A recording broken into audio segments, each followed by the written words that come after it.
Okay, we still have a few people joining, but I think we'll get started. So thank you everyone for being here today. As I'm sure you're all aware, good science communication has never not been useful. But over the last 2 years in particular, I think we've seen how valuable and effective good science communication can be. And conversely, how poor science communication can cause more confusion and harm than good. For those of you who read and write academically, you're probably aware that the science language we use is often very different to what works when you're communicating the same science to a more general audience.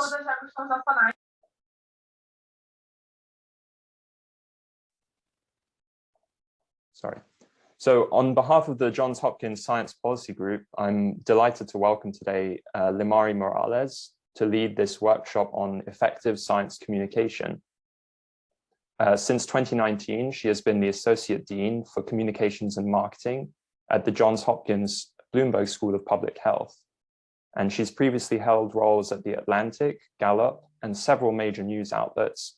And she received her Bachelor of Science in Journalism from Northwestern University and a Master's in Public Policy from Harvard University.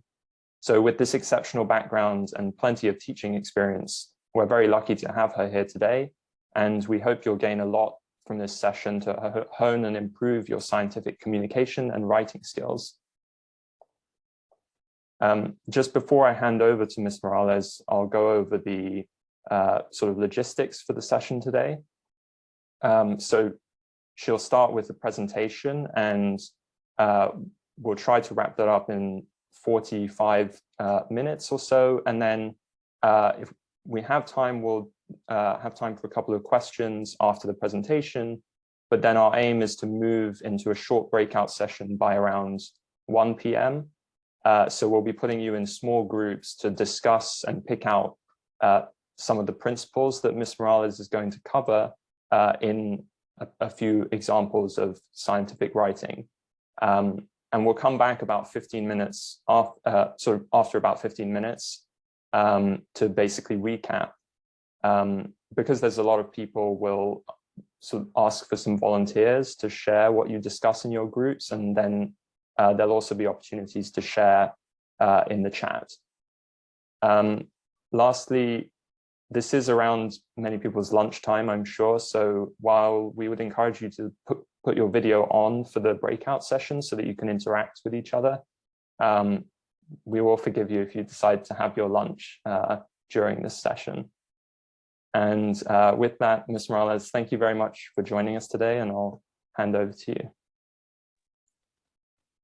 Thank you so much, Stephen. And thank you all so much for being here, spending your lunch hour, if you're on the East Coast, or whatever hour it is, wherever you are, but devoting 90 minutes on this topic today. I see we have a wonderful turnout so far. And so thank you for your interest. And Stephen and his team have been wonderful to collaborate with on this, and obviously have done great promotion to get you all here. So thank you again so much. We will cover a lot. It's definitely going to be a workshop where we cover a lot of core principles in hopefully a speedy and compressed fashion, and get to practice some of what we learn right away. And I can certainly assure you that you'll pick up one or two, or hopefully more tips or strategies that you can start applying right away. So your time will be well spent. And so thank you again. And so I will jump in, and as Stephen said, we'll try to cover some core principles in about 45 minutes, and then have time for questions and breakout time. So first, just a little more about me. Stephen gave a great background. My background is from journalism to communications. So I studied journalism pre-digital, and in doing so, learn the fundamentals of good writing and how to translate those into very short broadcast format. My focus was actually broadcast television, which often involved taking a lot of source material and distilling it into a news script of as short as 30 seconds. And when you do that, you get really good at synthesizing information, honing in on key points, and determining what needs to be in and what needs to be out.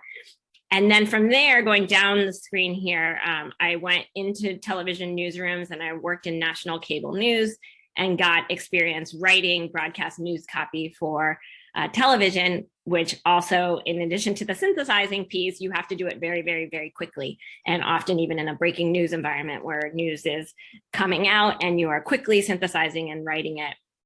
So it made me very fast. So I've been good at being synthesizing and being fairly concise.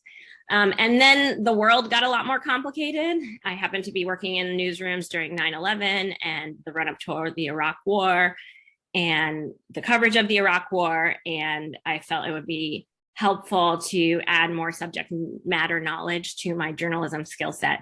And so I went back to school, went to graduate school and studied public policy. And that also helped me to think about using these skills to make recommendations or to advocate for something, and how you could apply, journalism at its core tends to be objective, but then how do you then layer on having a point of view or making recommendations?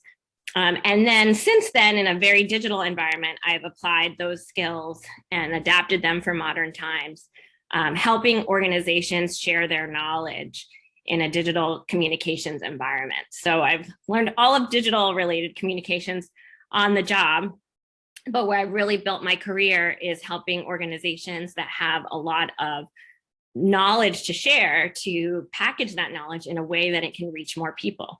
So Stephen mentioned that I worked at the Gallup organization, which conducts surveys all over the world in health, economics, and politics, and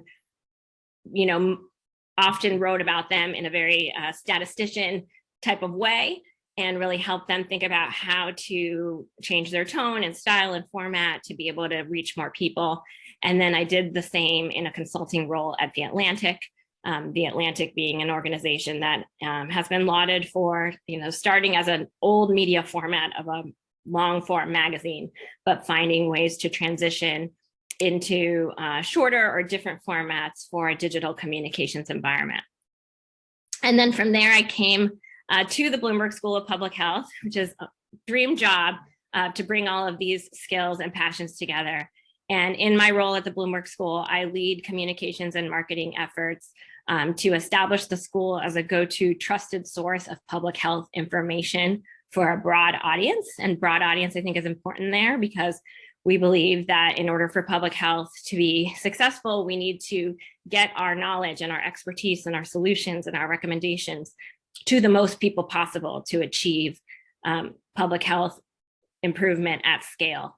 And so being able to distill and translate things for broader audiences is really important. And our work also seeks to attract and activate the community of students, faculty, staff, and partners and donors that we seek. So essentially drawing people into our work and engaging them in ways that might encourage them to apply to our school or to donate or to partner with us in some way. And those efforts do include communications across the web, social media, newsletters, traditional media, internal communications, videos, podcast campaigns, and more. And today we will talk about how we think about taking foundational communication tactics and skills and applying them across all the different formats that if you run a communications team in today's environment, you can't just play in one format, you play in many formats. So while my career has evolved with the industry, some principles are timeless, spanning mediums and messages. And I think this is really important because if you do communications, it can feel pretty overwhelming to think about staying up to date with a very fast moving environment, but timeless principles can carry you through. And it's true even when communicating about science and health. So sometimes people think, oh, well, yes, but that's for other topics. Once I'm dealing with science or health or complex research, then I can kind of be more complicated. But the things that we will cover today are really meant to help you apply them to tough topics and make it easier for your audience to understand things. Because the truth is, you will serve audiences you will better serve audiences and be more successful in getting your knowledge across if you get complicated ideas across in simple ways. So often we kind of take things, maybe they're complicated and we present them in a complicated way. Or maybe they're simple and we overcomplicate it when we sit down to write or communicate. And so really the goal as the writer or the communicator is to get complicated ideas across in simple ways. And if you think about the communications that we consume and we absorb and enjoy getting, it's a lot of bang for your buck, right? It's not a lot of work as a reader, but you get a lot out of it. And that means the writer has to put in the work. So effective writing is critical to communication of every type. And so there's a fine line between writing and communication, but writing is at the core. And then what you will learn in this session will serve you in any career. So I know there are many, many different career paths reflected in the room today, but I assure you that what we'll cover can be valuable, whether writing is a core of what you're doing or tangential, but we all write every single day. And it is definitely helpful to achieving any of our goals, even writing a cover letter or writing a grant application. You know, these tactics can be applied to those things as well. So why writing well is so important. In case you don't think about writing and communication all day, the way I do, I thought it would be helpful to kind of frame this with a little bit of inspiration before we jump into the hard work of how do we do it.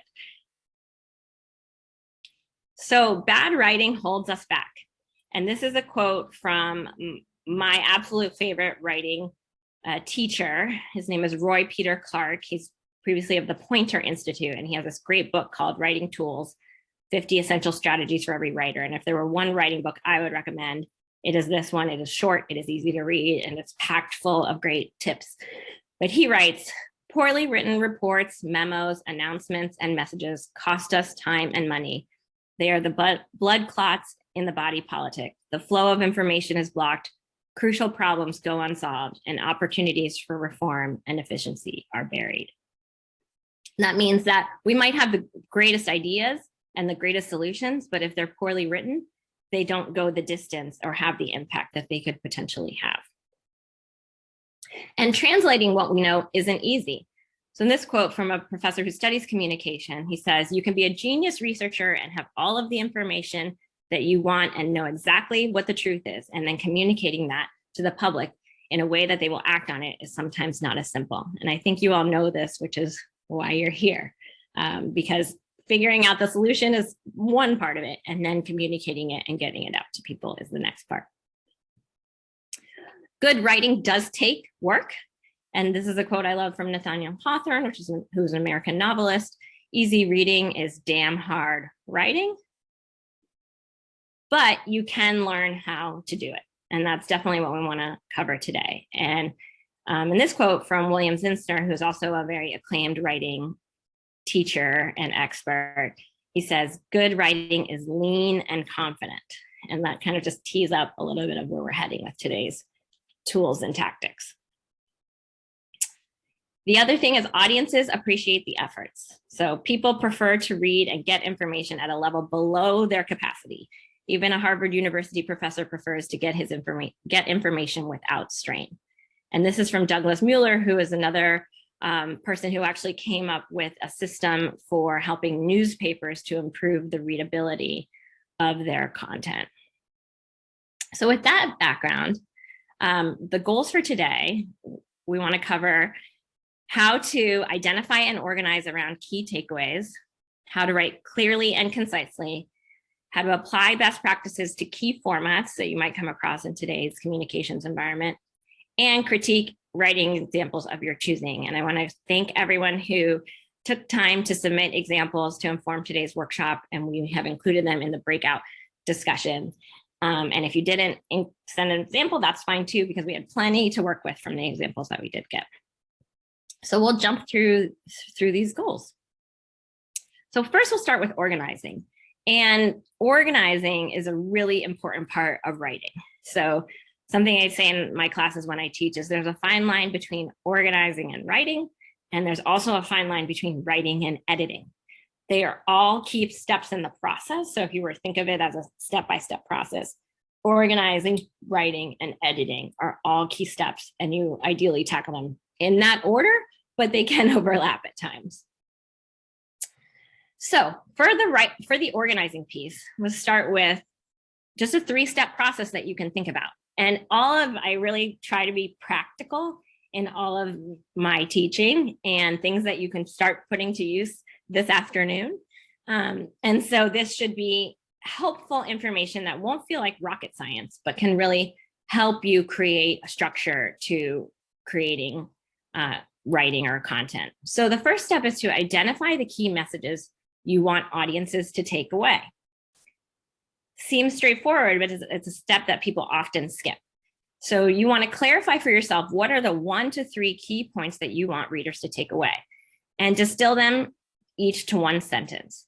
So if you aren't clear on what the key takeaways are, there's no chance a reader will be. And sometimes we pack way too much information into our communication, and we haven't taken the time to think about, if they only remember 1 to 3 things, what do I want those things to be so I can organize around that? This is a really critical first step. And also, readers can only take away so much. So you want to really think about what is most important and organize around that. If you do feel that you have more than 3 key points, try to bundle them into main ideas and supporting ideas, and try to have no more than 3 main ideas. And ideally, those 3 main ideas relate to each other. So this is really a pre-step to think about, okay, when they read this, I want to make sure they get X, Y, and Z. And to be a good editor about what those ideas should be. Then you want to organize around those messages.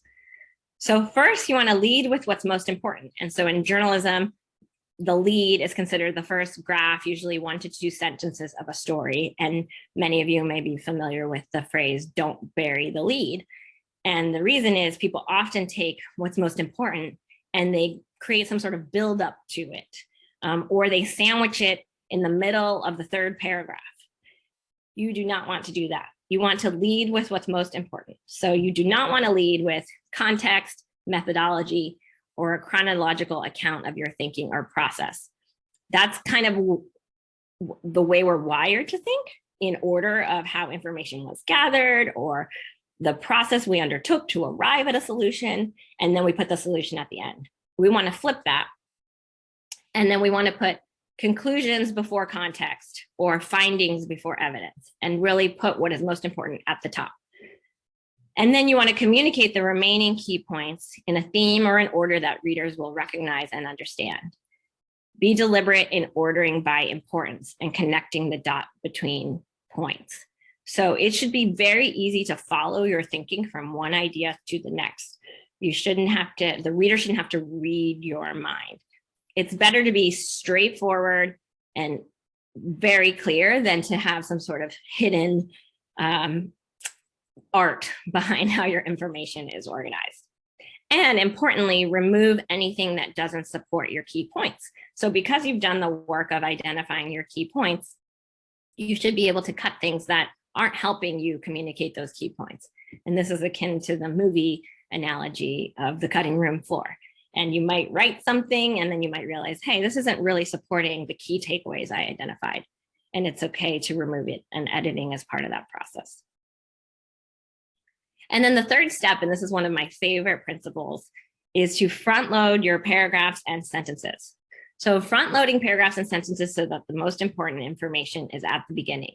And so similar to how sometimes people will organize a document where they build up to something and then put the most important information towards the back as opposed to in the front, people tend to do that with paragraphs and sentences as well. And a great solution to this is to just always put what's most important at the beginning. And so if you front load your document with what's most important, you front load your paragraph, which was most important, and you front load sentences, which are most important. And you put other points of emphasis at the end and sandwich less important details in the middle. So for example, one of my writing pet peeves is when people start with a history lesson and the paragraph might start with, since 2012, comma. So what I've started there is I've already started with context, and I've also used the front of my sentence on a time reference. Whereas the point of it is probably what has happened since 2012 or the findings since then. We want to flip the order. And when we look at some examples, this will become more clear. So those are the 3 key points around organizing. or at least a step-by-step process. And here are some other quick tips that can help you with the organizing step of the writing process. One is to write a title that communicates the most important point. Don't wait until the end to do this, as it will help you organize your thoughts and your work. Often I get things submitted to me without a headline or a title at all. And I always find that interesting because I think the writer should have really thought through what is the headline or title of this piece of information, because also the title and the first paragraph should work together. So do think about that, whether you need a title or not. It really can help you think about those key points and what should be at the top. You can write subheadings that emphasize other important points. In this day and age, work that's scannable is always really helpful to busy audiences. And using subheadings that aren't just topical headers like next steps or conclusion, but actually tee up the key points of a different section can also help readers move through the material. Separate distinct points in distinct paragraphs. And in today's day and age, readers also really value white space, and large blocks of text can be really overwhelming. So if you see an opportunity to break something up and start a new paragraph, you should take it. And the last point here is that idea of making your work scannable. Scanning for yourself to make sure the key takeaways stand out and get the attention they deserve. And I do think in writing, it's good to not try to write something start to finish in one sitting. It's good to create a first draft and then maybe step away for a day or at least a night and come back tomorrow morning and kind of put yourself in the shoes of a reader. Okay, can I scan this? Are the key points jumping out to me? Are they easy to find and are they easy to understand? And we'll talk a little bit more about obviously the writing. I do see some questions are coming in the chat. I'm just gonna skim them, even though I know we said take questions later. Maybe Stephen, do you want to let me know if there's anything in the chat that I should pause? Yeah, I think this is actually just a quick question about this, the previous slide, I think, regarding the front loading, whether, you know, when you have multiple paragraphs, whether you need to somehow transition from one paragraph to the next, whether that sort of changes what goes in the first sentence of a particular paragraph. Yeah, that is a great question. I would say it is better to front loading over transitions. And often we create transitional copy that isn't really needed. So I would try to avoid creating too many transitions and try to transition with the content as opposed to with phrases that create a transition. And one of the things we'll talk about in regards to word count is just making every word count. And so sometimes transitions that are added that aren't meaningful just use up word count that might be better used in a different way. So it's best to do it with the content. If you really need a transition, if you're drawing a contrast or truly switching gears, then by all means, yes. But I think the front loading point is more important versus working into the point of a paragraph. And then also subheadings can be really valuable there too, where you could just create a subhead. And then that way you don't even have to write a transition. The subhead is creating that transition. All right, so those were the organizing pieces. So now you've identified your takeaways and you've put them in a logical order and you've eliminated things that don't relate to that. Now you want to get to actual word choice and how you structure sentences and the words that you put in them. I see the question here about titles, and absolutely, I lean towards substantive titles. Thank you, John. So absolutely, I am a big fan of making every word count and not having what I would call generic topic headers, but rather having substantive titles. And even if that's a subhead. And again, readers are often scanning. So if they're only going to scan the subheads to decide whether to keep reading, you want them to get something out of it. They can learn something even by reading a series of subheads. But if your subheads are all thesis statement, background, conclusion, they aren't getting anything out of the subheads other than getting a general sense of the organization of your work. Certain formats might benefit from those, but I would default towards the substantive. All right, I'm going to jump into the writing portion. This one is pretty meaty. So, key building blocks for better writing. There are many, but these are my top 4 to layer on to the idea of especially front loading and leading with what's most important. So we'll go through each of them one by one, and I will show you an in-practice example. So the key building blocks are write in active voice, use simple language, be concise, and be specific. So active voice. Active voice is the most grammar-y thing here in today's session, but it is a really important context because if you get active voice right, it will actually solve a lot of other writing problems at the same time. So active voice is simply subject, verb, object construction, which means who did what to whom. So I threw the ball is active voice. I threw the ball. The ball was thrown is passive voice, and it leaves out who threw the ball. So active voice is not only the most straightforward, but it's the most complete. And passive voice almost always leaves out the who. And politicians are especially known for using passive voice because it is a way of deflecting blame.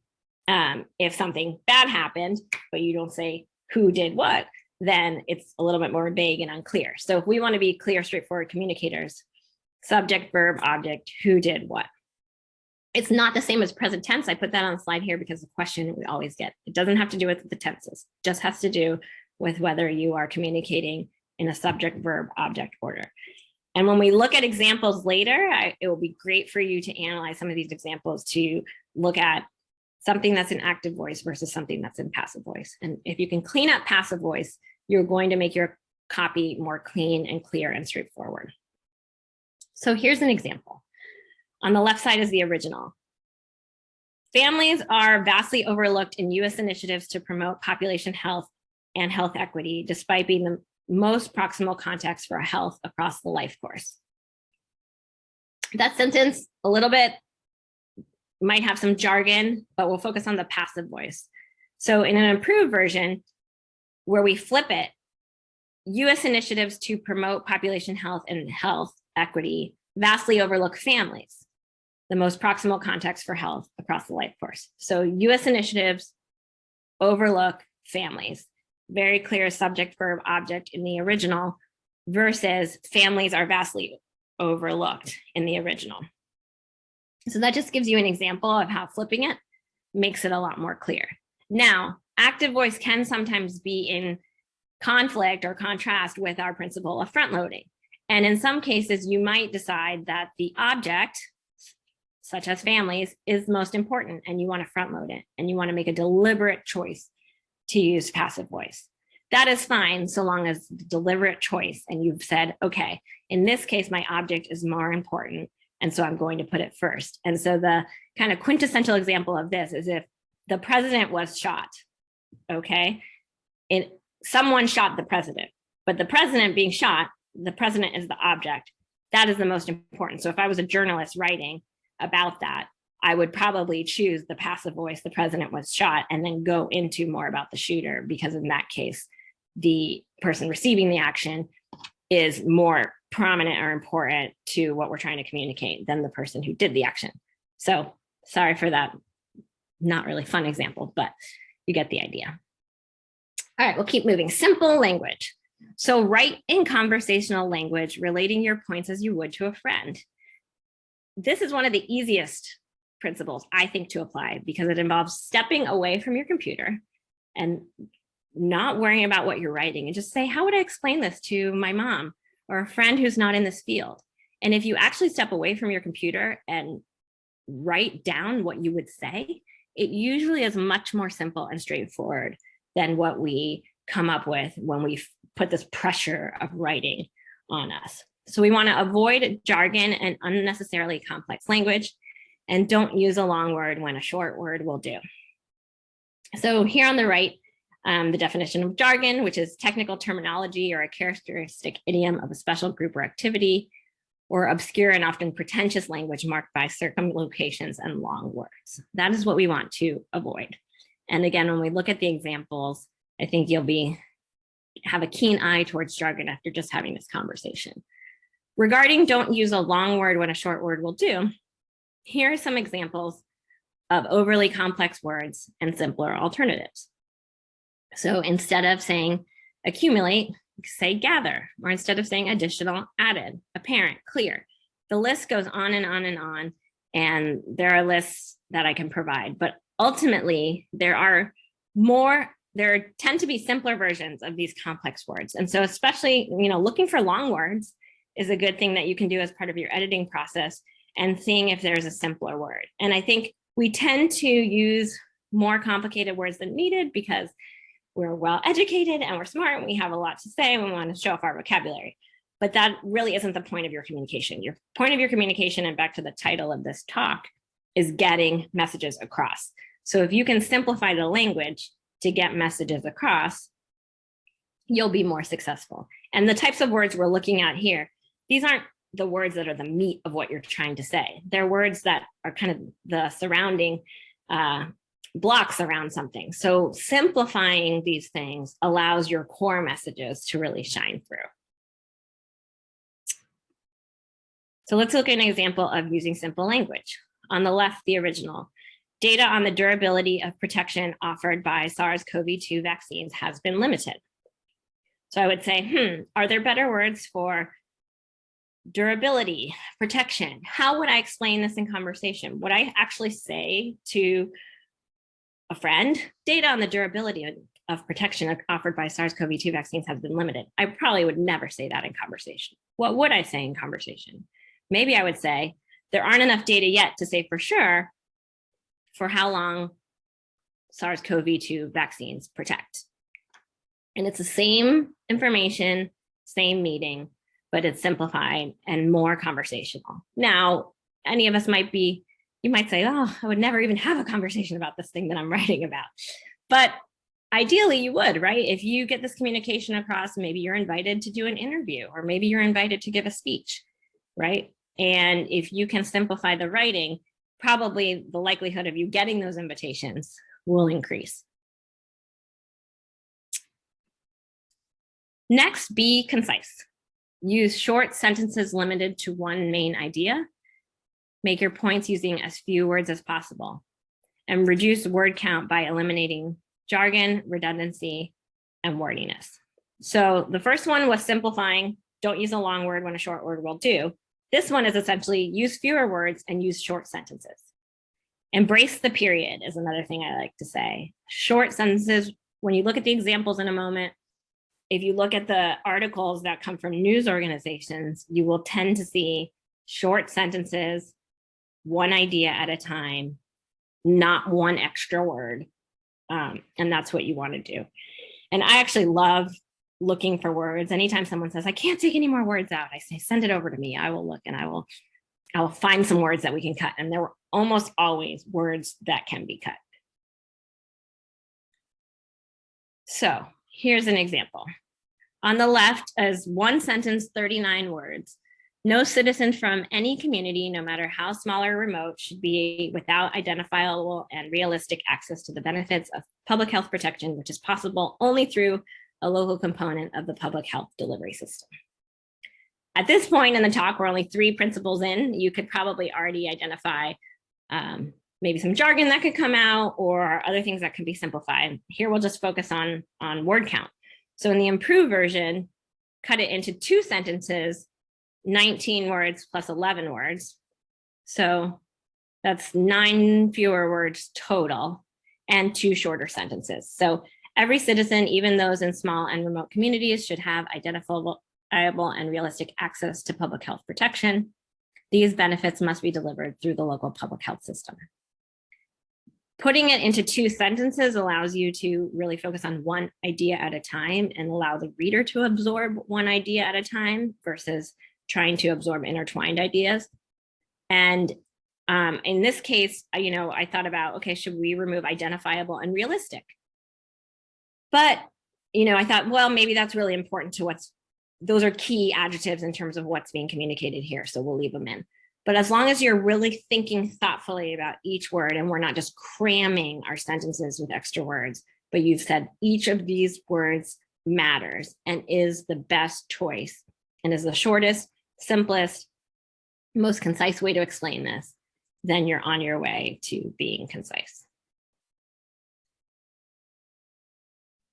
There's a quick question about the overly complicated words, which I think I struggle with as well, is how I think when in the editing process, often I go back and look for, synonyms because I feel like I'm using the same word too many times. So how do you balance that out with using simple language? Yes, I mean, you definitely don't want to use the same word too often. So I would definitely go to the simplifying first. And then I would think about if there's other ways to change things up so that you aren't repeating. So let's say the word added. I don't know. Let's say added is the best word for what you're describing, but you feel like you're saying it multiple times. Obviously, coming up with synonyms that are also simple would be one approach. Another approach would be just reshaping your sentences so that you aren't put in that position to essentially be repeating the same word. And that's also where bullets or other tactics might come in handy. If, let's say you've got a series of points and they're very similar, maybe they could be structured in a bulleted list that would help reduce the repetition. But I would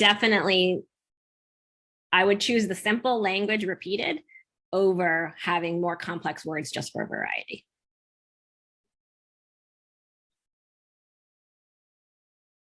All right, the last point here, be specific. Use data and stories to help make points concrete and attribute both facts and opinions to specific sources. And here it's just, and many of you work with data, and I'll talk a little bit more about data in a moment, but specificity makes you more persuasive, makes you more credible. And it also, again, makes the writing more clean because instead of having broad generalizations, if you have specific points, it will make the writing more clear and straightforward. And I know persuasive writing is an area of interest, and we'll talk about that as well. And I know there were many op-eds submitted as part of the examples, but attributing both facts and opinions and being cognizant of when you're communicating fact versus opinion or perspective or prediction is also very important. So here's an in-practice example regarding being more specific. On the left, the original, the opioid epidemic requires an increased and sustained investment by Congress and the administration to state and local health departments to support and inform the development, evaluation, and promotion of programs and policies to prevent opioid misuse and overdose. So at this point, again, you probably are thinking, well, that was too long. There's too many words. I would never say that in conversation. We'll just focus on the specificity point. And by the way, all of these things, and you see the URLs are published in the world. On the right, improve. Congress and the administration should invest in policies and programs to prevent prescription and illicit opioid overdoses. So that's already a more simple, straightforward, active voice sentence to communicate a key point that I'm trying to make. And then adding specificity. Deaths from drug overdose have risen steadily to become the leading cause of injury death in the United States, according to the CDC, causing an estimated 91 deaths per day. Now, this data point was also in the content. It was just much lower down. I think it was in its own section called background. And by bringing it up and combining it with the key point, we are grounding our point of view and our recommendation, and also making it more compelling for the reader to keep reading. None of us really enjoy the reading a full background section. So if we can weave it in with what we're trying to communicate, all the better. So regarding data, and I think this is important because many of you might be writing about findings or research. So a couple tips about data in particular, especially in the spirit of being specific. Don't let the data overwhelm the writing. You still want to relate things conversationally, and you do not need to include all of the data you have. So this is often a mistake people make, is they've conducted a study and they can include all of it. You want to go back to what are the most important key points, what is most important, what should I organize around, and it's okay. Maybe you have a link to a complete data table, but you don't write about every single data point. You want to emphasize and front load newer data over older data. So this is something that I believe in deeply that most people don't know, which is cases increased 2x from Y instead of from Y to X. So this is using our front loading concept to put the newer information first, and then use past data to provide context and comparison. Do not introduce subjectivity with terms like only or just or dramatic. Often those words creep in, and better would be to use comparison figures. And 5% could be a lot depending on what it is, or it could be a little, but really put it into context and use comparison figures rather than introducing subjectivity. Unless, of course, this is your point of view and you want to add that subjectivity, but then again, that should be a deliberate choice. Significantly is okay when referring to statistically significant findings. And then these are just some wording notes. You use compared to compare figures. Compared with is used to contrast different types of apples. So 2 apples compared to 4 apples versus apples compared with oranges. Fun writing tip there. And then the word data itself is plural.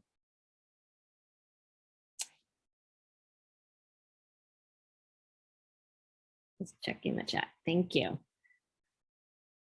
Okay, we're going to talk about formats, and I'm going to blaze through this quickly. Writing can be applied to many different formats. And so I think in this day and age, it's just important to know that there are many different tools that you can use to communicate, especially after you've done this work of organizing and writing clearly and concisely. So I won't read them all, but these are all different types of formats that you can use to communicate content, findings, information, and a communication strategy or content plan would often draw upon multiple formats in order to share information across a variety of platforms and with a variety of audiences. So at our school, if we have a big release or a big high priority project, we might write an article and also put it in our newsletters and also create social media posts and maybe have a statement from our dean.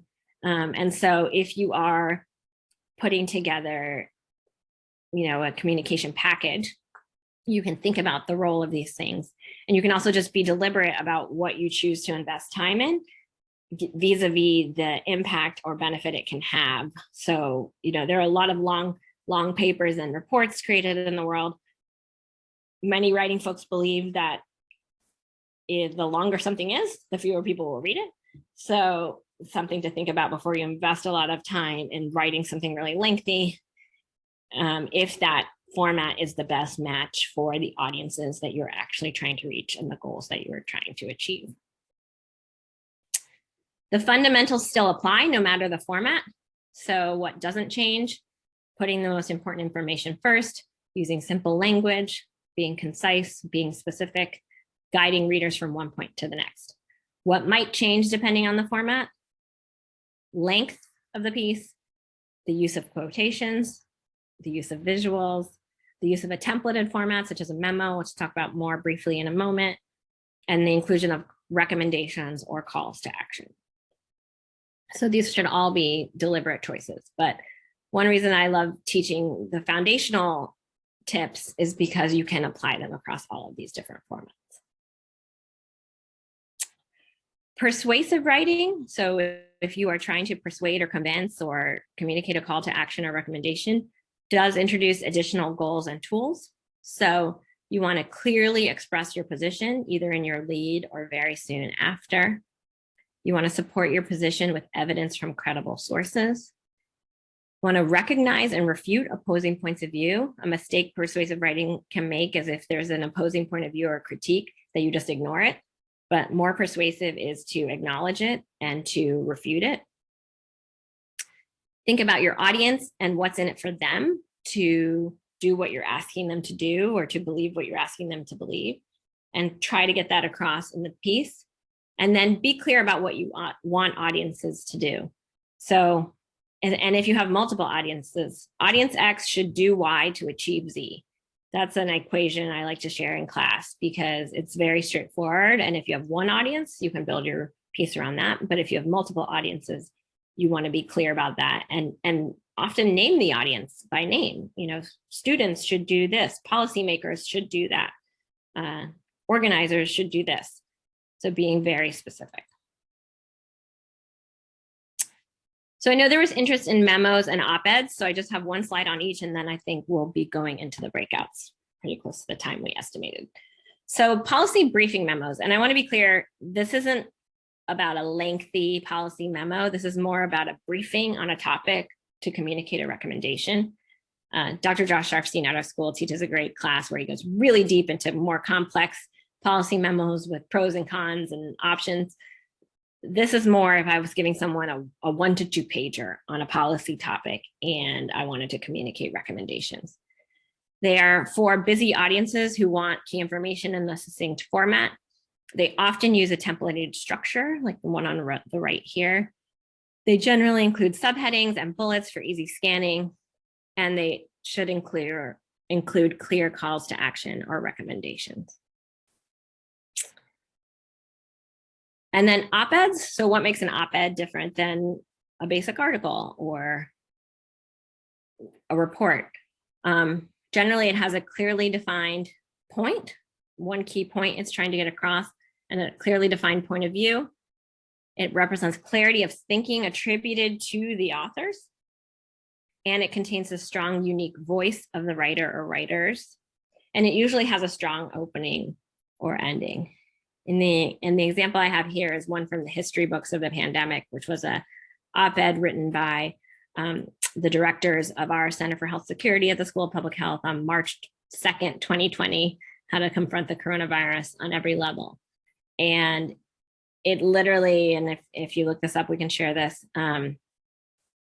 The key point of view here is actually in the second graph. So the first graph is that COVID is now spreading at the community level. And then the key point is, so the federal government, state and local governments, public health agencies, healthcare systems, and industry should be preparing more actively to respond to a widespread outbreak of the virus.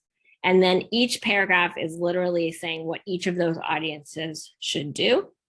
And then the closing is here on the bottom right, which is, we have many tools to slow and reduce the overall impact of COVID-19, but this disease has taken many countries by surprise in recent weeks and caused great concern around the world. We need to bring our substantial resources and expertise to bear quickly and decisively at every level. And here you see the simple language, simple word choice throughout.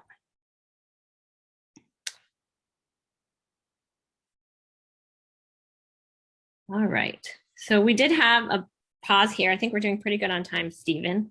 For a couple that was great. Thank you so much. And I think there are loads of key takeaways there already for us to put into practice right away. So yeah, we do have time probably for just a couple of quick questions, and there is one in the chat already about data being a plural. And sure. Whether, yeah, you can. Yeah, I struggle with that one as well because it's not my first instinct, but it is. If you look it up, it is plural, data are. So I would lean towards that unless an organization, every organization generally has its own style guide and may make choices to use a different style for a specific reason. So we at the Bloomberg School generally use AP style, but we have our own Bloomberg School style book where we make our own choices that sometimes go against AP style. So if your organization makes a decision that they want to use data as singular, then I would use it. Otherwise, I would use it per AP style or the dictionary. Oh, thank you for sharing the op-ed. Can you please the slides? I'll let you, Stephen, tell me which ones I should tackle.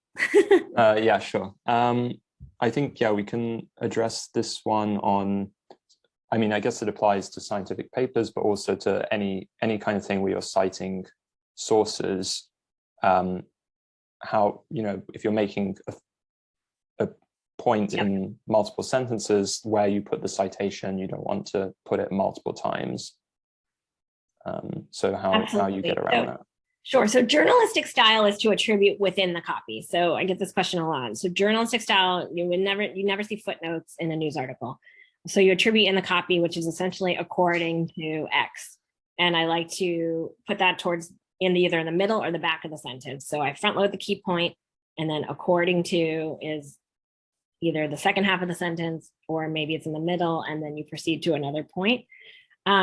Usually you only have to attribute someone's full title or an organization's full name on first reference. So sometimes the first reference can be the lengthy one. And then on second reference, you can use an acronym or just their shorthand title. So that usually helps. If you do feel like your content is being overloaded with citations, then you're probably in a format that would benefit from footnotes or endnotes. And I think that's just a format by format choice.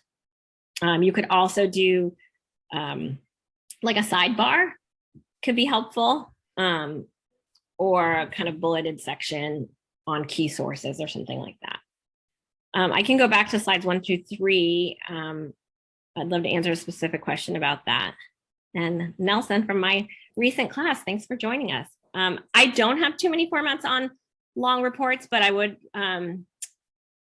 recommend the Center for Health Security from our school has put out a lot of long reports during the pandemic, and they do a great job of formatting them and bucketing them and writing in clear and concise language. So I would definitely hold them up as an example of long reports that can work and still hit the mark on the points that we've covered today. Thank you. Sure. And yes, Stephanie's question. So even in academic writing, we should still try to maintain simple language when possible. Absolutely, yes. That's what I'm trying to get to. And I think in academic writing in particular, we think, okay, because it's academic, I'm going to be complex and be verbose. And again, ultimately, if you're creating something, you are trying to reach an audience, and you're trying to get that audience to either learn something or do something. And so you should really think less about whether it's academic writing, and you should think more about who is the audience and what do I want them to do. And a lot of what, for example, we do in public health, maybe it's academic because it came from a school or an academic institution, but the people we're trying to reach are people out in the world who are busy, who are doing things.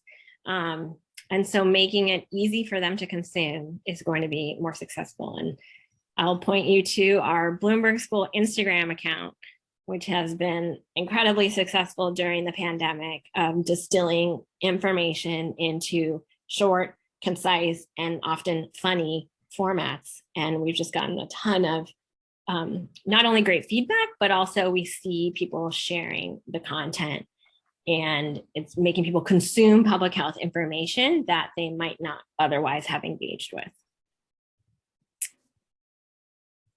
Great. Yeah, thank you. And thank you everyone for the great questions so far.